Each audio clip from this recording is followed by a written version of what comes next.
When it comes to games with some unique flavor, I'm actually always intrigued by titles that utilize some sort of anime influence to make the experience a little more distinctive.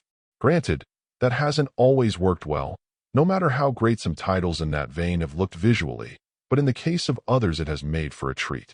In the case of space adventure Cobra, they really take it to another level though, outright featuring some clips of 12 episodes of the series that inspired the game and melding them together to form the underlying story.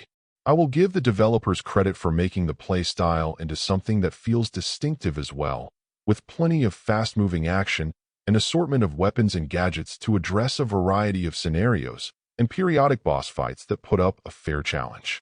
While it's played more in a linear fashion, the traversal and general flow of things often make it feel a bit like a Metroidvania at times, and its periodic interludes to advance the story are generally quirky enough to give it some humor and simply help it be more memorable than your average action-oriented foray.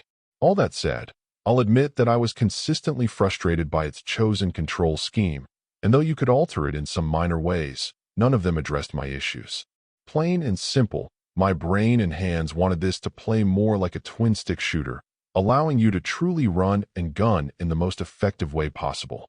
Instead, your movement and aiming are both tied to the left stick, making it a bit more like a classic Contra-style run-and-gun.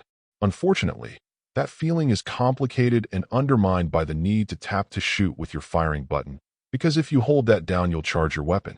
Given the number of abilities and gadgets you command, the overall scheme just doesn't feel appropriate to the job.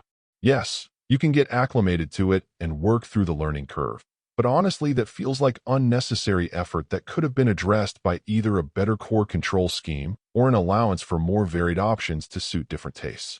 This is one of those situations where as much as I'd like to be able to put aside my own feelings and irritations, considering that not everyone will have the same experience as me, I can't ignore the frustrations.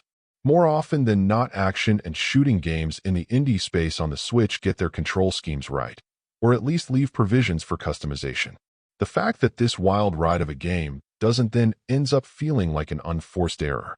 The good news is that the core gameplay and style still feels fresh, and with a hope that the controls can be better addressed, perhaps the game as a whole will shine even brighter. Just be ready for some possible growing pains. Overall, my final score for the game ended up being a 7.5. And if you're interested in picking it up, it's currently available on the Switch eShop for $39.99.